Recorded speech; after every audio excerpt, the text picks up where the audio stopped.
வணக்கம் friends. Telecom regulatory authority of India ட்ராய்னு சொல்லிட்டு சொல்லுவாங்க. இவங்க வந்து டிடிஹெச் கேபிள் டிவியை பத்திய புதிய ரூல்ஸை கொண்டு வந்திருந்தாங்க. அதே போல டிசம்பர் 13, 2018 மொபைல் நெட்வொர்க் போர்ட்டிங் சொல்லிட்டு இருக்குது பாத்தீங்களா, அதுலயும் ஒரு புதிய சேஞ்சஸை கொண்டு வந்திருக்காங்க. இவங்க பப்ளிஷ் பண்ண நாள்ல இருந்து 6 மாதத்துக்கு அப்புறம் இந்த புதிய ரூல்ஸ் வந்து அமலுக்கு வரும். அதாவது 11 ஜூன் 2019 இருந்து இந்த MNP ரூல்ஸ் வந்து அமலுக்கு வரும். அப்படி இந்த ரூல்ஸ்ல என்ன இருக்குதுன்னா, பொதுவாகவே நம்ம கிட்ட இருக்கிற மொபைல் நம்பரை அப்படியே வேற ஒரு மொபைல் நெட்வொர்க்கு மாத்தணும்னா, அதாவது போர்ட் பண்ணணும்னா, நம்மளுடைய எஸ்எம்எஸ்ல போர்ட் ஸ்பேஸ் நம்ம நம்பர் இப்ப இருக்கிற நம்பரை வந்து கொடுத்துட்டு 1900 எஸ்எம்எஸ் பண்ணீங்கன்னா இந்த மொபைல் நெட்வொர்க்காரங்க முதல்ல நம்ம மெசேஜை வந்து செக் பண்ணுவாங்க. அதாவது நம்ம வேற நெட்வொர்க்ல இருந்து இந்த நெட்வொர்க் வந்துக்கிறோமா, அப்படி வந்திருந்தா 90 days டைம் முடிஞ்சிட்டு இருக்குதா, 90 days டைம் முடியலனா உங்களுக்கு வந்து அந்த வெரிஃபிகேஷன் நம்பர் வராது. அதுக்கப்புறம் முதல்ல ஏதாவது இந்த மாதிரி மெசேஜ் அனுப்புறீங்களான்னு சொல்லிட்டு செக் பண்ணுவாங்க. எல்லாம் செக் பண்ணிட்டு உங்களுக்கு யூபிசி கோட் ஒன்னு அனுப்புவாங்க. அந்த யூபிசி கோட்னா யூனிக் போர்ட் கோட்னு சொல்லிட்டு பேரு. அந்த யூபிசி கோட் வந்து 15 days வேலிடிட்டியோட உங்களுக்கு அனுப்பப்படும். அந்த வேலிடிட்டி கோட் எடுத்துன்னு போய் நீங்க எந்த நம்பருக்கு போர்ட் பண்ண நினைக்கிறீங்களோ, எந்த நெட்வொர்க்குக்கு போர்ட் பண்ண நினைக்கிறீங்களோ அந்த நெட்வொர்க்ல நீங்க போய் கொடுத்தீங்கன்னா அவங்க வந்து ஒரு ஃபார்ம் ஃபில்அப் பண்ண சொல்லுவாங்க. அந்த ஃபார்ம் வந்து நீங்க ஃபில்அப் பண்ணிட்ட உடனே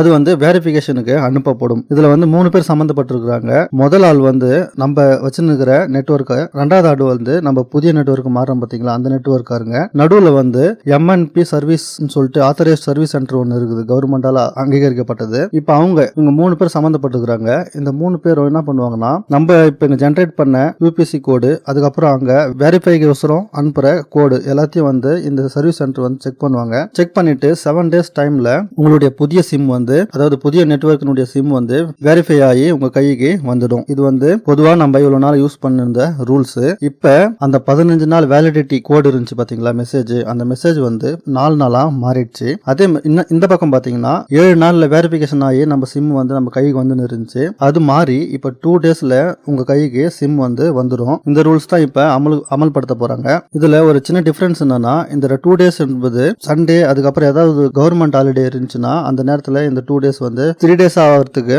வாய்ப்புகள் இருக்குன்றது. இப்ப இந்த 2 daysல இந்த சிம் உங்க கைக்கு கிடைக்கணும்னா நீங்க ஒரே ஸ்டேட்ல இருந்திருக்கணும். அதாவது நம்ம தமிழ்நாட்டில் இருக்கிற சிம்மை வந்து தமிழ்நாட்டிலே வந்து போர்ட் பண்ண போறீங்கன்னா 2 daysல முடிஞ்சிடும். ஆனா உங்களுடைய தமிழ்நாட்டில் இருக்கிற சிம்மை நீங்க கர்நாடகால போயிட்டு போர்ட் பண்ணணும்னு நினைச்சீங்கன்னா அது வந்து 4 days டைம் எடுக்கும். இது வந்து எல்லா ஸ்டேட்டுக்கும் பொருந்தாது. உதாரணமா ஜம்மு காஷ்மீர் அது மாதிரி இடத்துலலாம் வந்து பழைய ரூல்ஸ், அதாவது 15 days 7 days இது அப்படியே ஃபாலோ ஆகும். சரிங்க, நம்மளுக்கு எல்லாம் புரிஞ்சிச்சு. இப்ப கடைசியில வந்து பாத்தீங்கன்னா நம்ம கிட்ட மொபைல் இப்ப பழைய மொபைல் நம்பர் இருக்குது பாத்தீங்களா, இதுல உங்களுக்கு பேலன்ஸ் இருக்குது. அந்த பேலன்ஸை வந்து நீங்க புதிய நம்பருக்கு மாத்துறீங்க பாத்தீங்களா, புதிய நெட்வொர்க்கு, அதுக்கு போகும்போது இந்த பேலன்ஸ் அப்படியே அங்க வருமா அப்படின்னு சொல்லிட்டு கேட்டீங்கன்னா அது வராது. நீங்க முடிஞ்ச அளவு உங்களுடைய பேலன்ஸை சுத்தமா காலி பண்ணிட்டு அதுக்கப்புறம் தான் போர்ட் பண்ணணும். இல்லாட்டா இந்த பேலன்ஸ் வந்து அப்படியே வேஸ்ட் ஆயிடும். அப்புறம் முக்கியமா நீங்க கவனிக்க வேண்டிய விஷயம் என்னன்னா, நீங்க போர்ட்டுக்குன்னு சொல்லிட்டு அனுப்புறீங்க. நீங்க அந்த போர்ட்டுக்கு அனுப்பின உடனே அவங்க உங்களுக்கு ரெஸ்பான்ஸ் பண்ணணும். அது மாதிரி அவங்க உங்களுக்கு ரெஸ்பான்ஸ் பண்ணாம நெக்லெக்ட் பண்ணாங்கன்னா அவங்களுக்கு 10,000 அபராதம் விதிக்கப்படும் அப்படின்னு சொல்லிட்டு புதிய ரூல்ஸ்ல கொடுத்துக்கிறாங்க. இந்த ரூல்ஸ் உங்களுக்கு கிளீனா புரிஞ்சிருக்கும் நம்புறேன். புரிஞ்சிருந்துச்சுன்னா உங்க ஃப்ரெண்ட்ஸுங்களுக்கும் ஷேர் பண்ணுங்க. அதே மாதிரி லைக் பண்ண மறக்காதீங்க. மீண்டும் அடுத்த வீடியோவில் சந்திப்போம். தங்களின் பொன்னான நேரத்திற்கு நன்றி.